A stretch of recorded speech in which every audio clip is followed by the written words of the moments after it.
I remember gravity. Not the artificial pull of ship decks or the crushing weight of atmospheric descent, but the specific gravity of Nostromo Quintus during autumn. 1.14 standard Terran, measured precisely during colonial survey. Heavy enough that you felt it in your shoulders after a full day's labor in the ore fields, light enough that children could still run without exhaustion. I was 17 Terran years old when the recruiters came. I remember because my father had just logged my certification as a full mining technician. Document reference 7749. L. Filed with the Colonial Administration on the morning of the 23rd day of the 9th month. That afternoon, the sky filled with drop pods. They told us we were fortunate. The word-bearers had chosen our world for recruitment, and from 10,000 young men between the ages of 16 and 20, they would select perhaps 50. I stood in the selection line for 11 hours. The sun moved across the sky. My legs ached. The man in front of me, I never learned his name, collapsed at the 9-hour mark. They dragged him aside and closed the gap. When I reached the front, a Medici servitor scanned my genetic structure in 14 seconds and marked my forehead with a red substance that smelled like copper and promethium. Approved for processing, it said. Not congratulations, not welcome, just the designation, approved. My father stood behind the barrier line. I looked back once. He raised his hand, not waving, just raised it, palm forward, acknowledgement. I did not know it was the last time I would see him. If I had known, I would have archived the image more carefully. Now I can only retrieve fragments. The shape of his hand, the dust on his work jacket, the angle of afternoon light. The rest is corrupted data. They transported us to orbit in bulk cargo haulers designed for mineral shipment. 87 of us in a hold that still smelled of processed adamantine. No restraints, no seating. We stood or sat on the deck, plating for the ascent. The man beside me vomited during the initial acceleration. The vomit pooled and spread across the deck in patterns dictated by thrust vectors and microgravity fluctuations. I watched it flow. Someone laughed, nervous, high-pitched. Someone else told him to shut up. Then we were all silent, listening to the hull creak and the atmospheric thrusters cycle through their ignition sequence. The furious purpose waited in high orbit.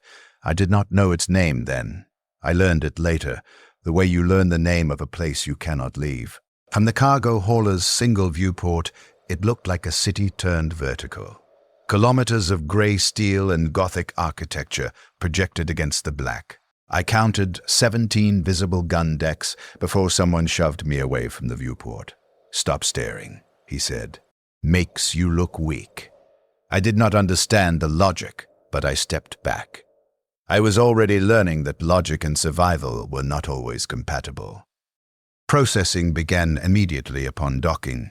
They separated us into groups of 10 and moved us through sterile white chambers that smelled of counterseptic and ozone. Each chamber performed a specific function: genetic verification, physical baseline documentation, psychological evaluation, blood typing organ functionality assessment, pain threshold calibration. The calibration chamber was where the first of us failed. They applied increasing levels of electrical stimulation to nerve clusters while monitoring our responses. The target threshold was clearly defined, though they did not share the specific parameters with us. We simply watched as, one by one, certain candidates were removed from the line and escorted to a different exit. Those men did not rejoin us. I assumed they were terminated. Later, I learned they were processed into chapter serfs. A different consumption, but consumption nonetheless. I passed.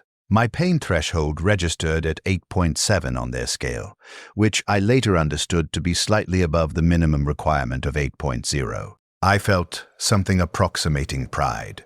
This was my first mistake, believing that passing was achievement rather than simply being deemed adequate raw material. They assigned us to barracks, long rooms with 200 bunks each, stacked 3 high. I received bunk 847, B, middle tier. The designation was stenciled on the frame in black alphanumeric characters. No names. We had surrendered our names during intake processing, along with our clothing, our personal effects, and our legal ties to our homeworlds. I was now aspirant 2337. K. The K designated my recruitment batch. The 2337 indicated my processing sequence number. The first night, many of us tried to talk. We were still human enough to crave connection, to seek comfort in shared circumstances. The man in the bunk above mine, aspirant 2341. K asked where I was from. I told him Nostromo Quintus. He said he was from a hive world I did not recognize, somewhere in the segmentum obscurus. Mining world, he asked. I confirmed. Hive world, he offered. We were establishing our identities through these fragments, where we came from, what we had been. It felt important then. The words felt like anchoring points against the blankness of the barracks, the absence of anything personal or individual in the space we now occupied. By the third night, we had stopped talking. Something in the routine had begun to wear the words away.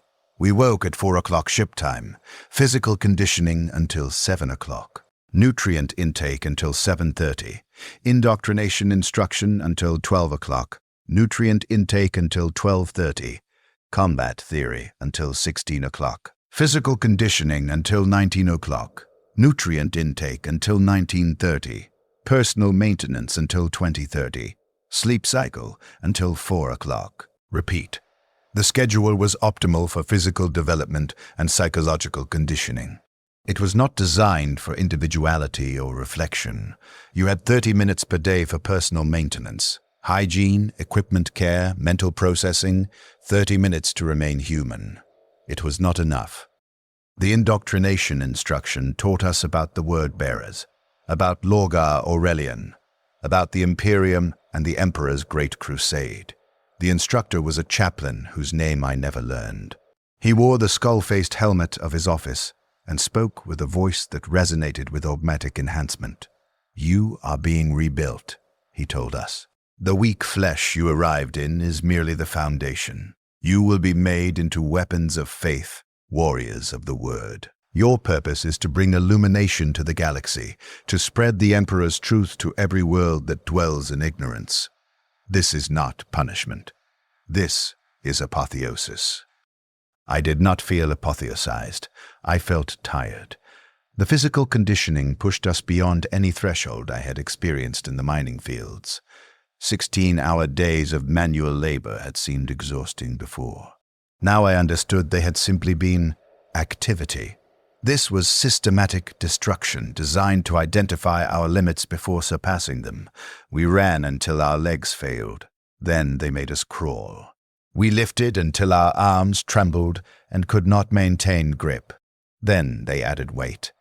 We fought until we collapsed. Then they dragged us to our feet and ordered us to fight again. Men began to fail. Aspirant 2289. K collapsed during a combat drill on the 17th day. He simply stopped moving, not unconscious, not injured, just stopped. He stared at nothing while the instructor shouted at him. He did not respond. They removed him. Aspirant 2356. K failed psychological evaluation on the 23rd day. I did not witness the evaluation, but I watched them escort him from the barracks during the sleep cycle. He was weeping, not sobbing, just tears running down his face in silence while he walked. Aspirant 2341, K, the man from the hive world, the first person I had spoken to, failed organ compatibility screening on the 31st day.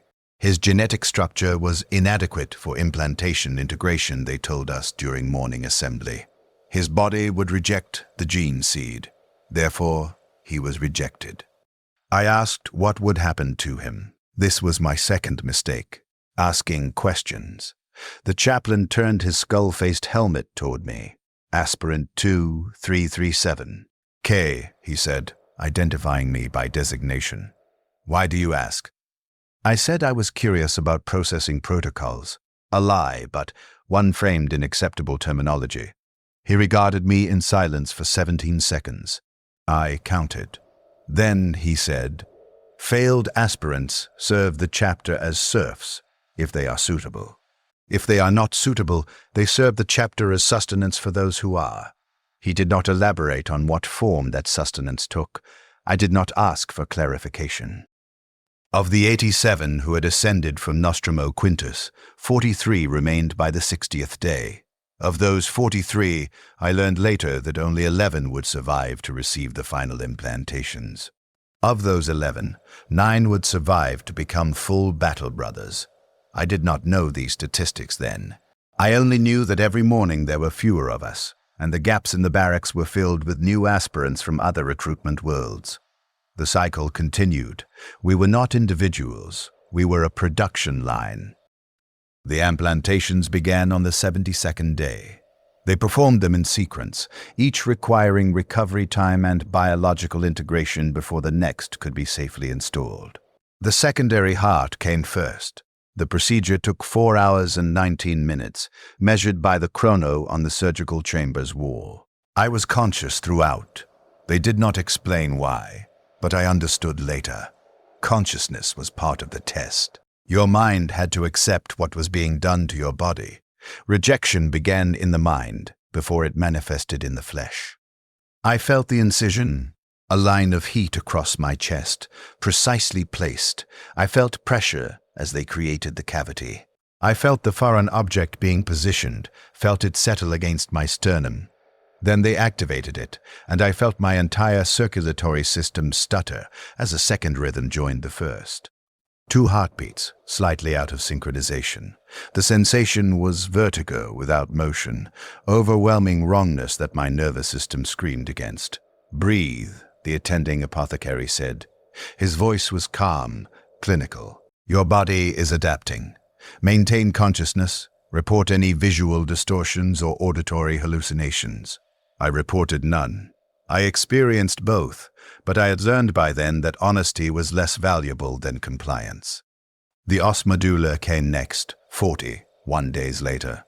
This was the implant that would reshape my skeleton, reinforce it, make it capable of supporting the mass and strength I would eventually develop. The pain was not immediate. The pain came gradually, over weeks, as my bones began to restructure themselves from within.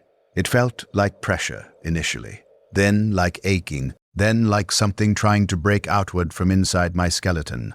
I logged the sensation as deep structural wrongness that makes sleep impossible and waking unbearable.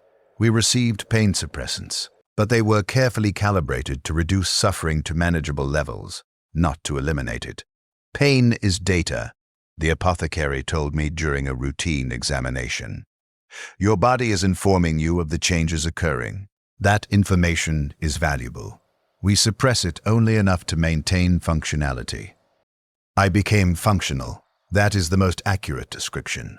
My personality began to compress into smaller and smaller spaces, while my physiology expanded. I stopped thinking about my father. I stopped thinking about Nostromo Quintus. I stopped thinking about the man I had been before this process began. These things were not forbidden. They simply became irrelevant compared to the overwhelming physical and psychological pressure of transformation. When you are in pain every waking moment, when your body is systematically being rebuilt, when your daily existence is measured in endurance and compliance, memory becomes luxury you cannot afford. By the 150th day, I was no longer recognizable as the boy who had stood in the selection line. I had gained 40 kilograms of muscle mass. My skeleton had restructured. My cardiovascular efficiency had increased by orders of magnitude. I could operate for extended periods without sleep. I could process toxins that would kill unaugmented humans. I was becoming a weapon. I understood this. What I did not yet understand was that weapons have no individual will. The catalepsian node implantation was when I began to lose time. The organ that allowed Space Marines to remain conscious while portions of their brain slept also created fugue states during integration. I would be standing in formation, and then I would be in the barracks with no memory of the transition. I would be eating, and then I would be in combat training. I would be listening to the chaplain's instruction, and then I would be in the surgical chamber again. Time became unreliable. My memory became unreliable. I started keeping a personal log, scratching marks on the underside of my bunk frame to track days. I lost count at 273, or perhaps it was 237. The marks became ambiguous. On what I believe was the 300th day, though I cannot verify this, we received our final indoctrination before promotion to Scout Marine status. The chaplain assembled us in the chapel, a vast chamber decorated with passages from the Lectitio Divinitatis and illuminated by chemical flame rather than artificial light. There were 19 of us remaining from various recruitment batches. We knelt on stone for 4 hours while he spoke about faith, about the Emperor's divinity, about Lorgar's vision for humanity's spiritual awakening. "You are no longer what you were," he said. "The Imperium has invested resources, time, and gene seed into your creation. You are valuable not as individuals but as components of the chapter's martial strength. You will serve. You will obey. You will believe. These are not requests. These are the functions you have been designed to perform." I believed him, not because I had faith, but because I no longer had the capacity to disbelieve. They had rebuilt my body and, in the process, had rebuilt the structures of my thought. Doubt had been compressed into something small and quiet that I could ignore. I was functional. I was compliant. I was ready. They assigned me to the 47th Scout Company. I received my first armor, not the power armor of full battle brothers, but the carapace, plating, and body glove of a scout. I received my first weapon, a bolter, mass-reactive ammunition, sacred and devastating. I received my first squad designation, Scout Squad Tertius, 47th Company. We were 5, myself, Scout 2279, K, Scout 2304, K, Scout 2365, K. We trained together for 60 days before our first deployment. In that time, I learned their names. This was significant. We had been discouraged from using our birth names, from thinking of ourselves as individuals rather than components. But in the smaller structure of a squad, identity reasserted itself partially. Scout 2279. K was Argel Tal. The name meant something in his homeworld's language. Bringer of light, or speaker of truth, he said. Scout 2304. K was Zaphin. Scout 2318. K was Malnor. Scout 2365. K was Torgal.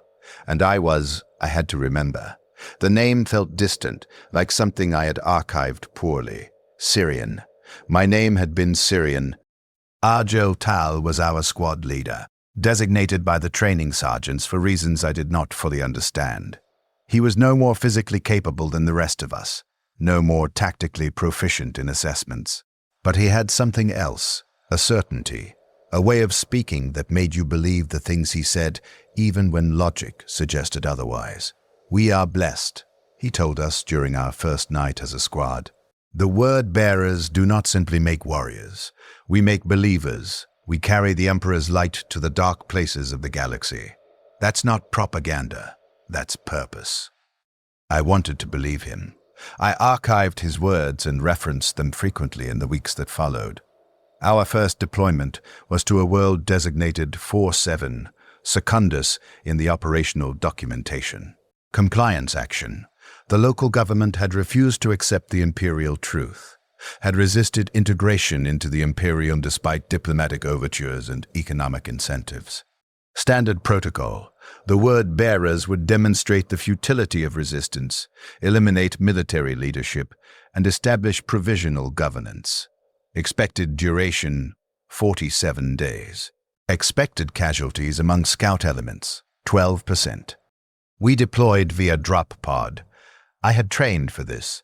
The compression, the heat, the violence of atmospheric entry. But training and experience are not equivalent. The pod's interior reached 41 degrees Celsius. The deceleration forces compressed my vision to a narrow tunnel. The impact jarred every bone in my restructured skeleton. Then the hatches blew, and we were in the field. The world smelled like vegetation. This was my first clear sensory impression.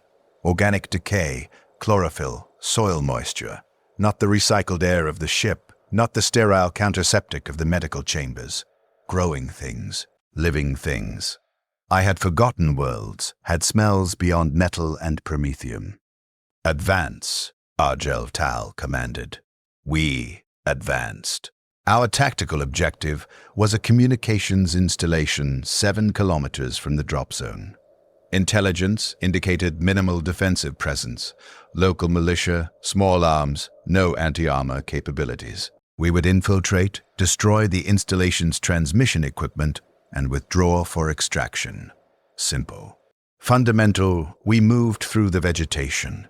Some kind of broad-leafed plant that grew in dense clusters created natural concealment. The temperature was 32 degrees Celsius, humidity 73%.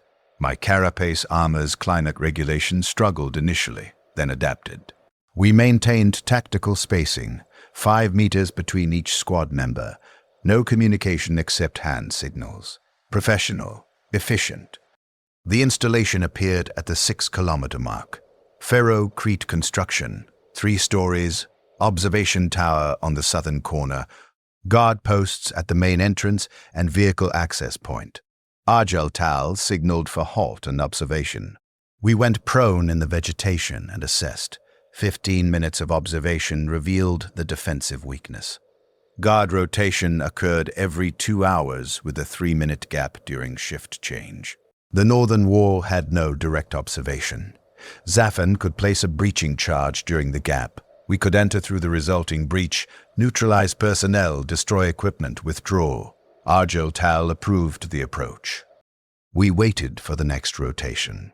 The humidity made the body glove uncomfortable against my skin. I noticed this, then dismissed it. Discomfort was irrelevant. The mission was relevant. The guards changed. We counted down the 3-minute window. Zafan moved forward with the breaching charge. He placed it with precision against the northern wall's structural weakness, exactly where training had indicated the optimal breach point would be. He retreated. We covered. He triggered the charge. The wall failed exactly as projected. Ferrocrete fragmented inward, created an opening 2 meters wide. We entered immediately, moving through the dust and debris before it settled. I was third through the breach, after Argel Tal and Malnor. The interior was an administrative space. Desks, data terminals, paper documentation scattered from the blast overpressure. 2 personnel inside civilians, based on their clothing. One was cowering behind a desk. The other was running toward an internal doorway, probably to raise alarm. Neutralize, Argel Tal commanded. I raised my bolter. I had trained for this thousands of times. Target acquisition, sight alignment, breath control. Trigger press. The bolter fired. The mass-reactive round struck the running target in the center of mass. The round penetrated, then detonated. The target came apart. I observed the result. A human body, when struck by a mass-reactive round in the torso, does not simply fall. It fragments. The hydrostatic shock wave propagates through tissue, and the detonation amplifies it. What remains is not recognizable as a person. It is biological matter distributed across the immediate environment. I felt nothing. This was notable. I had just killed a human being, the first I had ever killed, and my emotional response was absent. I processed this absence and concluded that the conditioning had been successful. I was functional. Malnor neutralized the other target. We proceeded to the communications center on the 2nd floor. Torgal placed the demolition charges while Argel Tal and I maintained security. Zafan accessed the data terminals and extracted intelligence for later analysis. Professional, efficient. The charges detonated on our withdrawal. The building's communications capabilities were eliminated. We moved back toward the extraction point. The mission duration had been 43 minutes from drop pod deployment to completion, within acceptable parameters. During extraction, Argel Tal asked me how I felt. This was the first time anyone had asked me such a question since processing began. I considered my response carefully. "Functional," I said. He looked at me. I could see his eyes through the helmet's optics, and then he nodded. "Good," he said. "That's what matters." I believed him then. We performed 17 additional missions over the following 9 months. Compliance actions, reconnaissance operations, targeted elimination of resistance leadership. I logged each mission with clinical precision. Date, location, objectives, outcomes, casualties. My kill count accumulated. After the 9th mission, I stopped counting individual eliminations and began tracking only operational totals. It was more efficient. Scout Squad Tertius developed cohesion. This was the term the training doctrine used. Cohesion, not friendship, not brotherhood. Cohesion was tactical interdependency, the ability to predict each other's actions under combat stress. The synchronization that made a squad more effective than 5 individuals. We achieved high cohesion ratings in every after-action assessment. We were efficient. But something else developed alongside the cohesion, something the doctrine did not name. Argel Tal would share his rations with Torgal when Torgal was recovering from a training injury. Zaphan would maintain Malnor's equipment when Malnor was assigned to extended watch duty. I found myself remembering small details about them. Argel Tal's habit of reciting prayers before sleep, Zaphan's tendency to hum fragments of melody from his homeworld, Malnor's precise way of field-stripping his bolter, Torgal's laugh, rare but genuine. These details were not tactically relevant, but I archived them anyway. On the 273rd day of service as a scout, we were recalled to the furious purpose for our elevation to full battle brother status. The ceremony was held in the primary chapel. We knelt before the chaplain, a different one now. His name was Erebus, and he carried himself with an authority that made even the veteran brothers straighten when he entered a space. He anointed us with sacred oils that smelled of myrrh and something else, something bitter I could not identify. He spoke the ritual words about duty and faith and the Emperor's divine purpose. Then he presented us with our power armor. I had seen power armor many times, had trained alongside battle brothers who wore it, but I had never worn it myself. The sensation was overwhelming. The armor did not simply cover you, it integrated with you. The neural interface connected directly to the black carapace implants beneath my skin made the armor an extension of my body rather than an external shell. I could feel through it. When I moved, it moved with perfect synchronization. The strength enhancement was significant. I lifted weights that would have been impossible even with my enhanced physiology. The armor made me more than human. It made me something else. Argel Tal adapted to the armor immediately, moved with it as if he had worn it for years. "This is what we were made for," he said, during our first full training cycle in power armor. Everything before this was just preparation. He was right. The difference between scout operations and full battle brother deployment was not incremental. It was categorical. We were now weapons of a different magnitude entirely. Our first deployment as battle brothers was to a world called 4716 in the compliance records. I never learned its original name. Hostile Xenos presence, classification Orc, estimated population 200,000 across multiple settlement zones. The word-bearers would conduct a purge operation. Expected duration, 90 days. Expected casualties, 8% among line troops. We deployed as part of the 3rd Company, 2nd Tactical Squad. Squad Tertius no longer existed as a discrete unit. We had been distributed across the company based on tactical requirements. Argel Tal was assigned to Squad Primus as a heavy weapons specialist. Zaphan went to Squad Secundus, Malnor to Squad Quartus. Torgal and I remained together in Squad Secundus, but we were no longer a unified element. The cohesion we had built dissolved into the larger structure. This was efficient. This was doctrine. I understood the logic. I still felt the loss, though I had learned not to express it. The Orc Purge was my introduction to warfare at scale. Scout operations had been surgical, small teams, specific objectives, minimal engagement. This was industrial slaughter. We advanced across the planet's primary continent in a line 3 kilometers wide. The orcs came at us in waves, thousands of them bellowing in their brutal language, firing crude weapons that were nevertheless effective through sheer volume of fire. We killed them systematically. Bolter fire created killing zones. Heavy weapons eliminated concentrations. When they closed to melee range, we met them with chainsword and combat blade.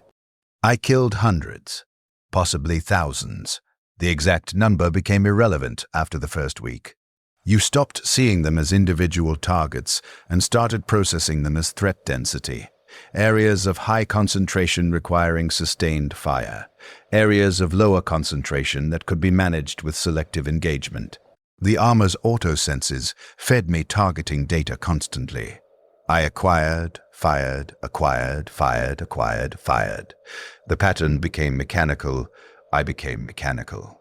On the 37th day of the operation, Squad Secundus was engaged in clearing an orc settlement, ramshackle structures built from scrap metal and organic matter, no defensive coherence, but the orcs fought from every position regardless.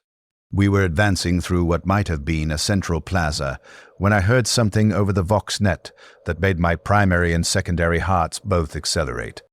Squad Primus taking heavy casualties, requesting immediate support. Grid reference. Static obscured the coordinates. Then Argel Tal's voice. Ambush. Heavy armor. Where? The transmission cut. Squad Secundus was 3 kilometers from Squad Primus's last known position. The sergeant ordered us to maintain our current advance. "Third squad is closer," he said. "They'll provide support." We continue the mission. I continued the mission. I advanced. I fired. I killed. But part of my processing was dedicated to monitoring the VoxNet, waiting for updates about Squad Primus, about Argel Tal. The updates did not come. The VoxNet maintained discipline, only essential tactical communications, no status updates for units not in immediate proximity. We completed the settlement clearance in 4 hours and 19 minutes. Acceptable efficiency. 0 casualties in Squad Secundus. We regrouped at the extraction point and waited for transport back to the forward operating base. Argel Tal was not at the base when we returned. I accessed the casualty reports through the company's tactical network. Squad Primus, 60% casualties, 3 dead. 3 wounded seriously enough to require extended medical intervention. I searched for Argel Tal's designation in the lists. He was not among the dead. He was not among the wounded. He was listed as combat effective, reassigned to 4th Company for operational requirements. I did not see him again for 83 days. When we finally had overlapping rest periods at the forward operating base, I found him in the chapel. He was kneeling before one of the shrines, not praying, but just kneeling. His armor was scored with plasma burns and impact damage that the artificers had not yet fully repaired. He looked up when I approached. "Syrian," he said. He still used my name. This was significant. Most battle brothers had stopped using names, defaulting to designation and rank, but Argel Tal remembered. "I heard you survived the settlement clearances." I confirmed I had survived. I asked about the ambush, about Squad Primus. He was silent for 18 seconds. Then he said, "Khaled died. Mekthar died. Ashur died." The orcs had looted Imperial armor from somewhere, mounted heavy weapons on it. We walked into a kill zone. Khaled tried to pull Mekthar out of the fire. The plasma caught them both. Ashur held the line so the rest of us could withdraw. He held it until his armor failed, and he failed with it. I processed this information. 3 brothers dead. 3 men I had trained alongside had served with. I searched for the appropriate emotional response. I found only a distant acknowledgement, as if the information pertained to equipment losses, rather than personnel. "I should feel more," Argel Tal said. He was not looking at me. He was looking at the shrine. "I should feel grief, loss, something, but it's distant, like it happened to someone else, and I'm only reading the report." I understood exactly what he meant. I had experienced the same distance, the same absence. The conditioning, I said. They removed the capacity for emotional dysfunction. Grief would compromise operational effectiveness. I know, Argel Tal said. I know that's what they did. But Syrian, what does it mean if we can watch our brothers die and only feel distant acknowledgement? What have we become? The question itself felt dangerous, felt like the kind of doubt that the indoctrination had been designed to eliminate. But I did not report him. I did not flag his words as concerning. I simply stood there with him in the chapel while he knelt before the shrine, and we existed together in our shared inability to feel what we believed we should feel. The Orc Purge concluded on the 94th day, 4 days beyond projected timeline, but within acceptable variance. Total Orc casualties estimated 207,000. Word-bearers' casualties, 214 dead, 630, 1 wounded. I was not among the casualties. Neither was Argel Tal, neither were Zaphen, Malnor, or Torgal. Scout Squad Tertius had survived, though we were no longer Scout Squad Tertius. We were components of different squads, different companies, distributed according to tactical efficiency. We returned to the Furious Purpose. The ship felt different after the deployment, smaller somehow, despite its vast scale. Or perhaps I felt larger. The deployment had expanded something in my understanding of what I was capable of doing, what I was willing to do. I had killed thousands. I had watched brothers die. I had continued the mission. I was functional. The word-bearers spent the next 7 months in transit and resupply operations. We trained, maintained equipment, attended indoctrination services in the chapel. The chaplains, Erebus primarily, but others as well, began to emphasize different aspects of the doctrine. Less focus on the Emperor's secular truth, more focus on spiritual awakening, on faith as a tangible force, on humanity's need for gods rather than just governance. The Emperor is not simply our commander, Erebus told us during one extended service. He is divine. His purpose is not conquest but salvation. We do not bring compliance, we bring enlightenment. The Imperium has forgotten this. They wage war without understanding why. But we, the word-bearers, we remember. We bear the truth that others cannot comprehend. I listened. I processed. The doctrine had shifted, but slowly enough that each individual shift seemed incremental, reasonable. Looking back now, though looking back is difficult with corrupted memory files, I can identify the progression. But in the moment, each step felt like natural evolution of understanding rather than fundamental alteration of belief. On the 579th day of my service as a full battle brother, the Furious Purpose received new orders. We were to join the 47th Expeditionary Fleet for a major compliance action in the Viridian sector. Multiple worlds, coordinated assault, significant word-bearers commitment. This was the kind of operation that defined campaigns, that would be recorded in the Legion's histories. We made transition to the warp. I had made warp transit hundreds of times by then, but this one felt different. The Geller field fluctuated, minor variance within acceptable parameters, but noticeable. The ship's machine spirits seemed agitated, if such a thing could be said about machine spirits. Several servitors required recalibration after developing behavioral anomalies. The tech priests attributed it to warp turbulence and performed the standard rites of maintenance. On the 11th day of transit, the VoxNet carried an announcement that assembly was mandatory in the primary chapel. All battle brothers not on essential ship duties were to attend. I secured my station and proceeded to the chapel. The chapel was filled beyond capacity. Every word-bearer on the ship, over 3,000 battle brothers, not counting support personnel, crowded into a space designed for perhaps 2,000. We stood shoulder to shoulder in our power armor. The air recyclers struggled to manage the heat output. Erebus stood at the front. Before the altar, behind him stood other chaplains, and behind them, figures I did not immediately recognize. They wore robes marked with symbols I had not seen before. 8 pointed stars, imagery that suggested transformation and change and power. "Brothers," Erebus began. His voice carried through the Vox amplification system, filled every corner of the chapel. "We stand at the threshold of revelation. What I tell you now will reshape your understanding of reality, of the Imperium, of the Emperor himself. You may resist, you may doubt, but you will understand, and you will choose." He spoke for 2 hours. He told us about gods, real gods, not metaphorical constructs or elevated human consciousness, but entities of pure power that existed in the warp. He told us about the Emperor's great betrayal, how he had encountered these gods, had learned from them, had used their power to create the Primarchs, and then had denied their existence to humanity. He told us about Lorgar's pilgrimage, his search for truth, his discovery that the Emperor was not the god humanity needed.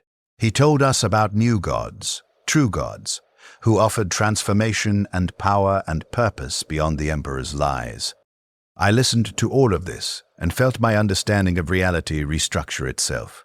Everything I had believed, everything I had been conditioned to accept as fundamental truth, it was being systematically dismantled and replaced. And the most disturbing aspect was that it made sense. The logic was coherent. If the Emperor had power beyond natural law, if he had created the Primarchs through means that defied material science, then he had used something beyond material science. And if he had used such power while denying it to humanity, then he was by definition a deceiver.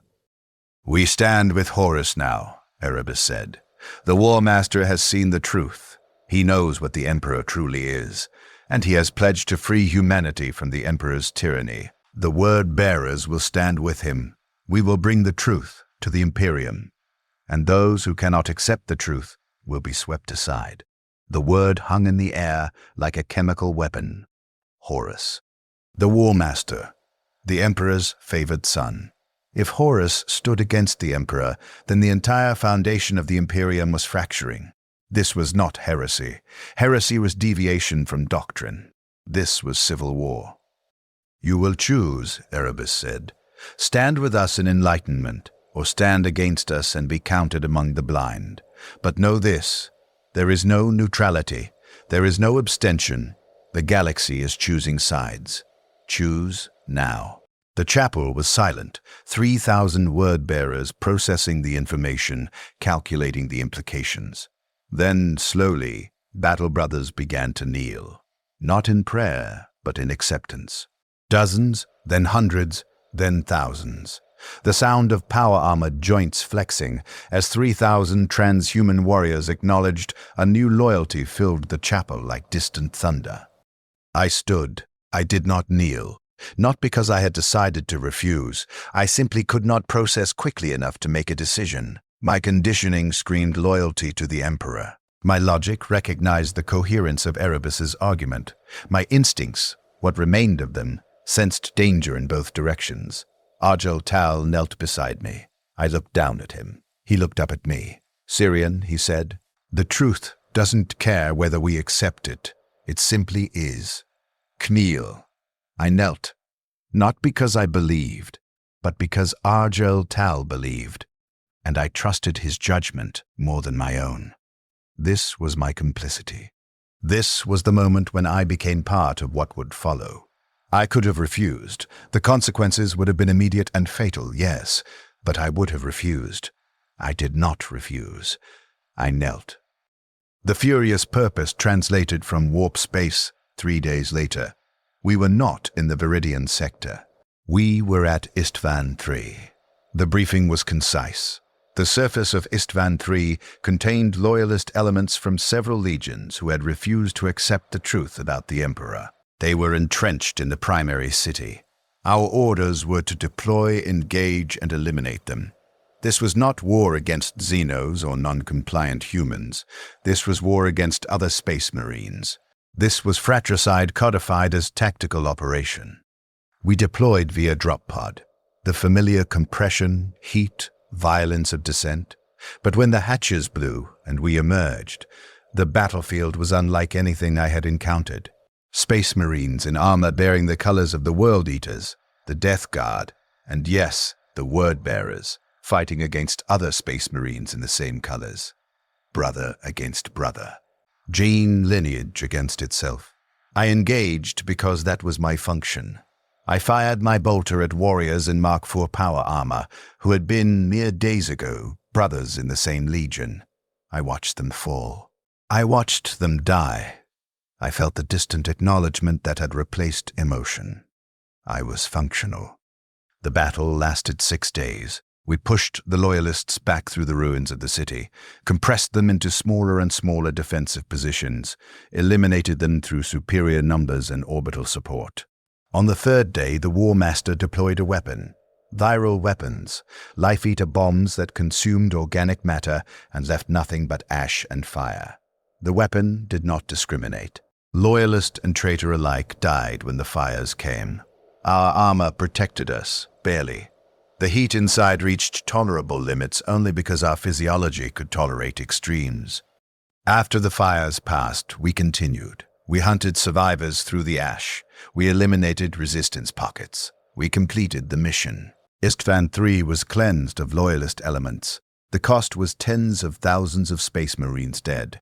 Entire companies eliminated. Gene lineage burned away. But we were victorious. We were functional. I did not see Argel Tal during the battle. Communications were fragmented, tactical coherence dissolved under the chaos of the viral bombardment. I searched for his designation in the casualty reports after we withdrew to orbit. He was listed as combat effective. I archived this with something that might have been relief, buried deep enough that I could ignore it. We remained in the Istvan system for orbital resupply and reorganization. The casualty numbers were calculated and distributed. 40% of the deployed forces lost. Acceptable losses for the objective achieved, the command staff determined 40%. I processed this figure and tried to assign meaning to it. 40% of my legion dead or dying on a world we had virus bombed. 40% eliminated, not by Xenos, not by hostile humans, but by our own weapons wielded by our own fleet. The scale was incomprehensible. So I stopped trying to comprehend it. I simply archived the data and continued functioning.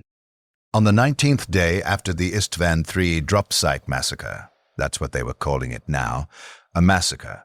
Though Command preferred loyalty verification operation, I encountered Torgal in one of the Furious Purpose's maintenance corridors. We had not crossed paths since the deployment. He was alone, which was unusual. Space Marines moved in fire teams as a matter of protocol. Solitary movement suggested either specific assignment or deliberate isolation. Syrian, he said when he saw me, not my designation. My name. I need to tell you something. I indicated he should proceed. He looked down the corridor in both directions, verifying we were alone. Then he said, I'm leaving. I did not understand. Leaving what? The ship? The Legion? Both were impossible. I can't do this, he said. His voice was low, barely above a whisper. Istvan III, Syrian, we murdered them. They were loyalists, yes, but they were our brothers. We killed them because they wouldn't betray the Emperor, and we're supposed to accept that this was right, that this was necessary. I processed his words and felt something stir in the compressed spaces where my personality still existed. Doubt. The thing the conditioning had been designed to eliminate. Torgal's doubt was contagious, was spreading to me through simple exposure. Where will you go? I asked. I don't know, he said. Away from this. There have to be other brothers who feel this way, who didn't kneel just because everyone else did. I'll find them, I don't know what we'll do. But I can't stay here. I can't be part of this. I should have reported him. Protocol was explicit. Expressions of disloyalty were to be reported immediately to command staff or chaplaincy. Torgal's words constituted clear disloyalty. My function required me to report. Go, I said. Go now. Don't tell me how. I don't want the data in my archive. He looked at me for 7 seconds. Then he nodded and moved down the corridor. I did not watch him go. I did not track his direction. I deleted the encounter from my conscious processing as thoroughly as I could. This was my second act of complicity, not participating in the system's evil, but failing to prevent someone from escaping it. I never saw Torgal again. I do not know if he successfully deserted, or if he was caught and executed, or if he died in some later battle. His fate exists in quantum uncertainty. All outcomes equally possible because I possess no data to collapse the probability. The word-bearers departed Istvan III and joined the growing fleet of legions that had sided with Horus.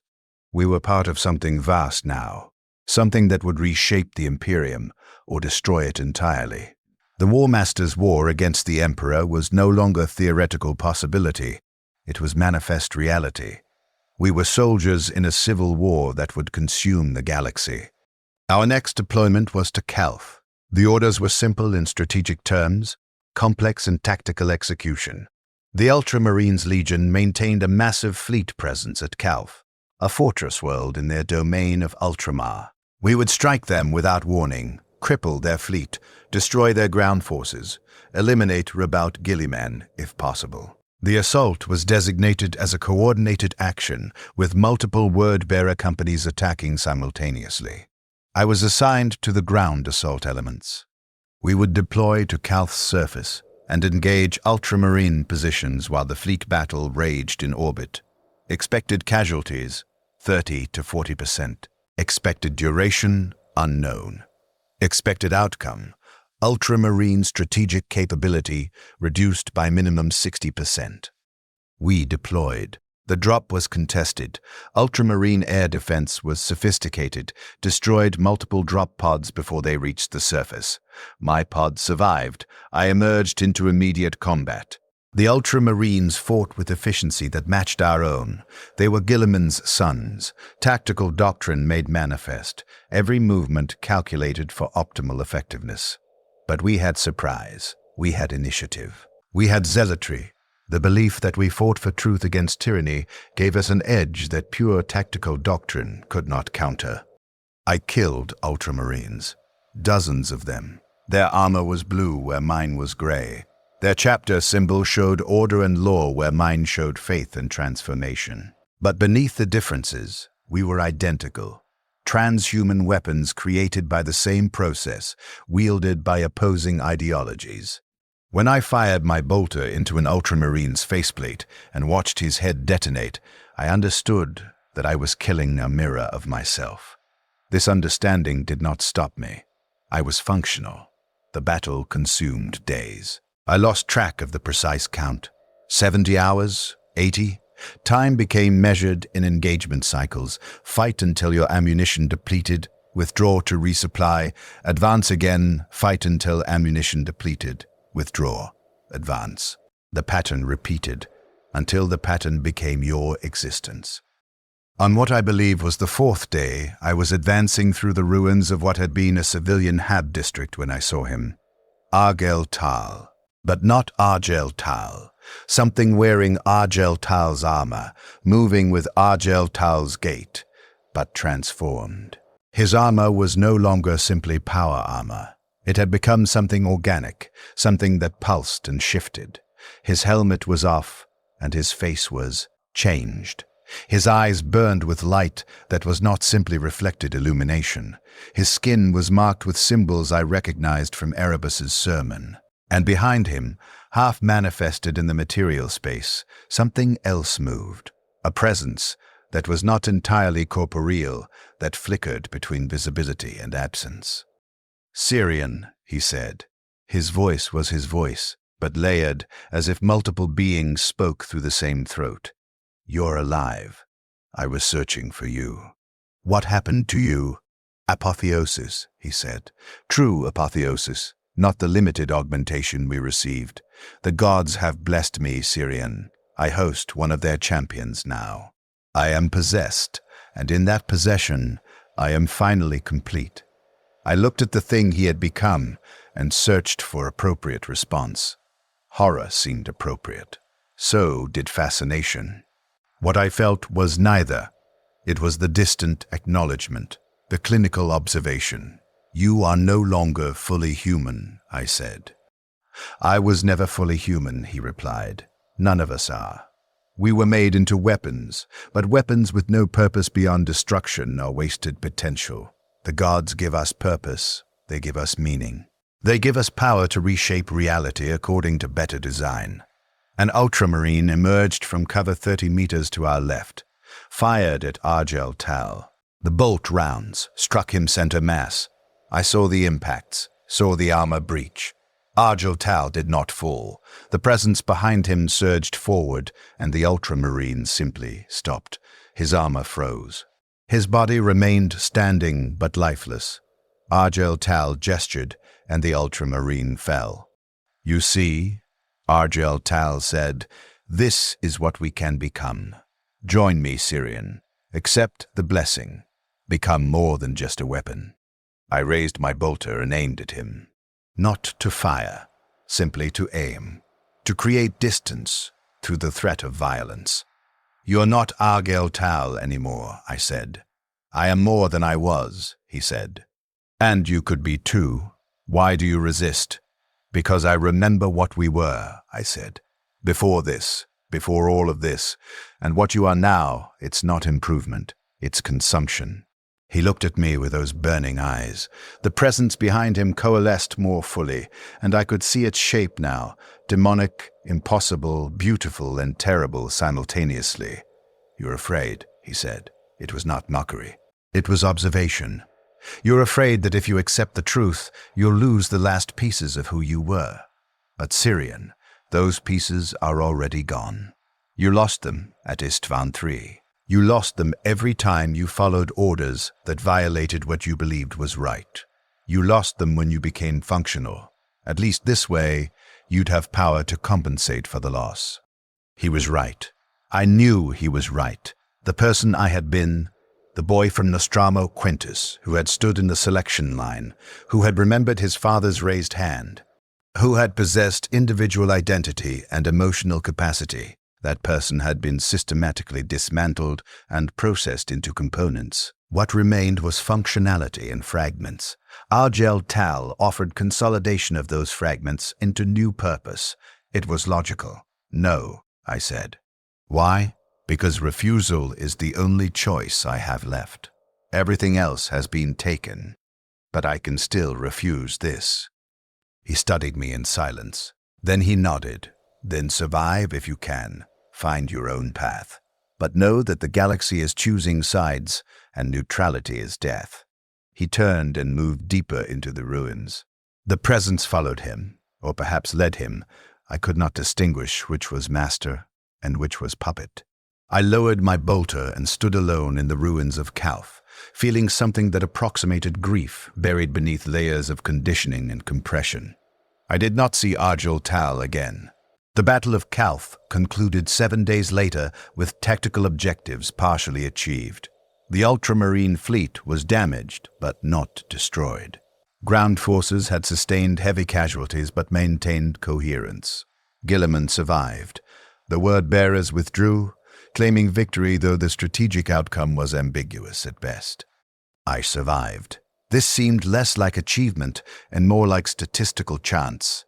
The war continued, the Horus Heresy they were calling it now, a name that suggested singular leadership rather than systemic fracture. The galaxy burned, legions fragmented into loyalist and traitor factions. Worlds died, the Imperium consumed itself. I fought. That was my function. I deployed to 18 different war zones over the next 3 years.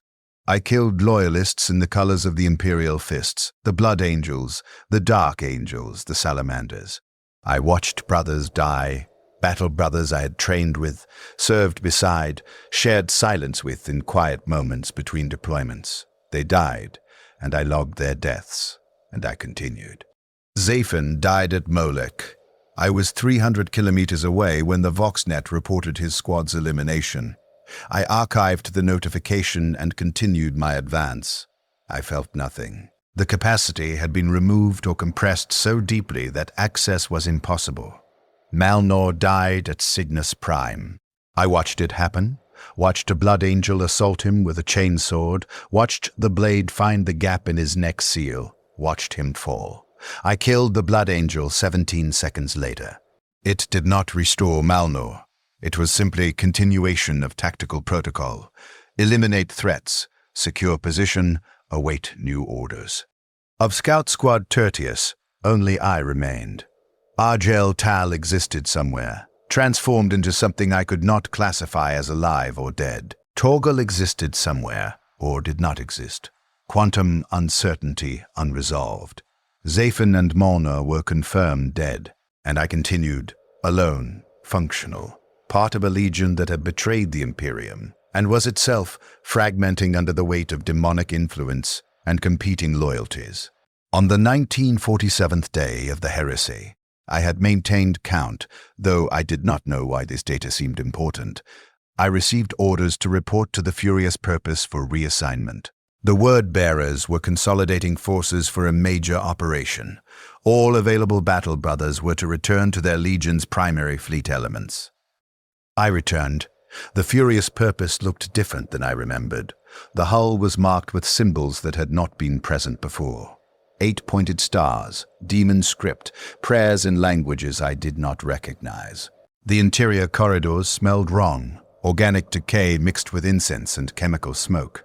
The crew, human serfs and servitors, moved with strange gaits, as if something else piloted their bodies. I reported to the assembly designated in my orders. The chamber was crowded with word-bearers, hundreds of us. Though I recognized none of them, my legion had grown, and I had become anonymous within it, just another battle brother, just another weapon. Erebus addressed us. He looked different, too. More symbols marked his armor. His voice carried harmonics that suggested multiple beings speaking in synchronization. "Brothers," he said, "we stand at the threshold of ultimate victory. The War Master advances on Terra itself. The Emperor's fortress will fall. The Imperium will be reborn in fire and truth. We march to glory." The assembly cheered, thousands of voices in unison, a sound like continents breaking. I did not cheer. I simply stood and processed the information. Terra, the throne world, the final battleground. We deployed to Terra as part of the largest fleet I had ever witnessed. Hundreds of ships, dozens of legions, coordinated assault on humanity's origin world. The deployment took weeks. Sequential drop operations, establishing beachheads, pushing through the defenses. I fought alongside word-bearers I did not know, killed loyalists who might have been brothers before the heresy fractured everything. The siege lasted months, or perhaps years. Time became unreliable in Terra's war-torn environment, warp influence bleeding through damaged reality. I fought in the ruins of the Imperial Palace, in the streets of the greatest city humanity had ever built, in tunnels deep enough that natural light was archaeological memory. I killed and killed and killed, until killing was autonomic function, no more requiring conscious choice than breathing. I was advancing through a collapsed transit tunnel when I saw him. Torgal. He wore armor that bore no legion marking. Black shield, the designation for those who had abandoned their original legion. His armor was battle-damaged, jury-rigged repairs obvious even at distance. He was fighting alongside a squad of loyalist defenders. Imperial fists, based on their colors, against a word-bearer assault element.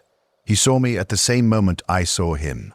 For 3 seconds, we simply observed each other across the battlefield. Then he raised his bolter and fired at me. The rounds struck my pauldron, punched through the ceramite. I felt the impact, felt pain inform me of damage. I raised my own bolter and returned fire. My rounds struck near him, forced him to cover. He was alive. He had survived desertion. He had found loyalists who accepted him despite his word-bearer gene seed. He had made the choice I could not make, had broken free of the Legion entirely, had become something self-determined rather than systematically functional. And now I was trying to kill him. I advanced while maintaining fire. Tactical doctrine: suppress the target, close distance, eliminate at close range if ranged engagement proves ineffective. I was following protocol. I was functional. Torgal withdrew with the Imperial fists, maintaining defensive fire. They were retreating deeper into the transit system, trading space for time. I pursued because pursuit was my function. The word-bearer assault element advanced with me. We cornered them 300 meters deeper in the tunnel system. A collapse had blocked further retreat. The Imperial fists and Torgal established a defensive position in the rubble. We advanced. The engagement lasted 11 minutes. The Imperial fists died professionally, sold their lives for maximum enemy casualties. Efficient. Respectable. 3 word-bearers fell before the defensive position was breached. Then it was close combat. Chainswords and combat blades, the intimate violence of melee. I found myself facing Torgal directly. We had trained together. We knew each other's patterns, each other's tendencies. He struck high, anticipated I would block high, converted to low slash at my leg joint. I had predicted the feint because I had seen him use it hundreds of times in training. I blocked low, struck at his exposed shoulder. My blade bit deep into his armor. He staggered. I pressed. He tried to disengage, but I was faster. I had always been slightly faster. My blade found his neck seal, the same vulnerable point where Nalno had died. I felt the resistance as the blade penetrated armor, then flesh, then vital structures. Torgal fell. His armor hit the tunnel floor with the specific sound power armor makes when the wearer is no longer controlling it. I stood over him and watched him die. It took 47 seconds, long enough that he could speak. "Syrian," he said. Blood filled his throat, made his voice wet. "You could have been with us. Could have been free." "I know," I said. "Why?" "Because I'm functional. Because I'm what they made me. Because breaking free would have required being someone I'm not anymore." He tried to respond, but his respiratory system failed. I watched his eyes, augmented, enhanced, transhuman, lose focus.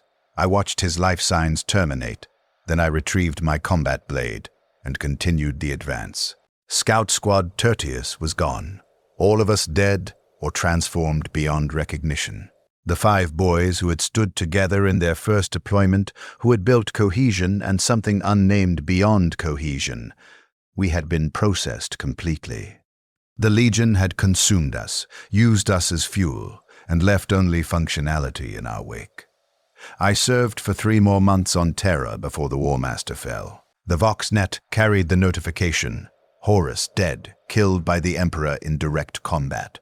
The siege was over, the traitor forces were withdrawing. The heresy had failed. The word-bearers retreated to the Eye of Terror, to the warp storm region where reality bled into unreality. I retreated with them. What else could I do?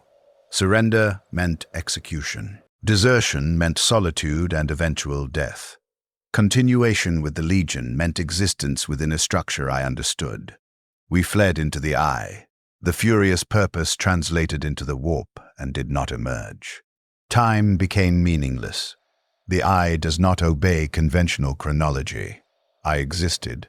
I fought when there were enemies to fight. I maintained my equipment when there was equipment to maintain.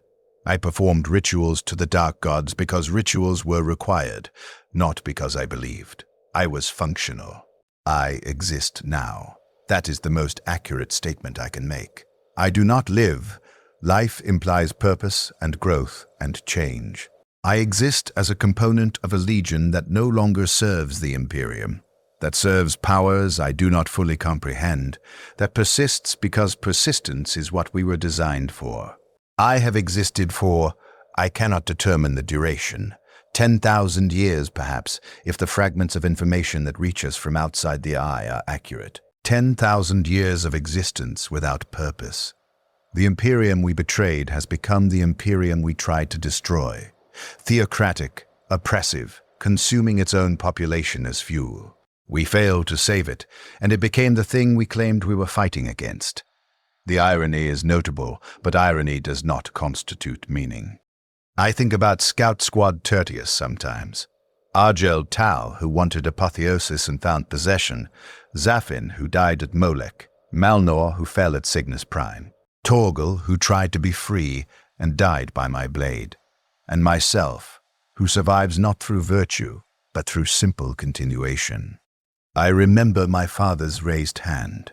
The image is corrupted now, fragmentary, but I access it when the isolation becomes too comprehensive. I remember being someone who had a name before it was replaced by designation. I remember gravity. 1.14 standard Terran, autumn on Nostromo Quintus, heavy on your shoulders after a full day. I remember being human. I exist now as weapon without wielder, purpose without meaning, functionality without function. The Imperium made me, the heresy broke me. The Eye preserves me in this state indefinitely. I serve the dark gods because service is required. I fight because fighting is what I was designed for. I persist because I was built to persist. This is testimony.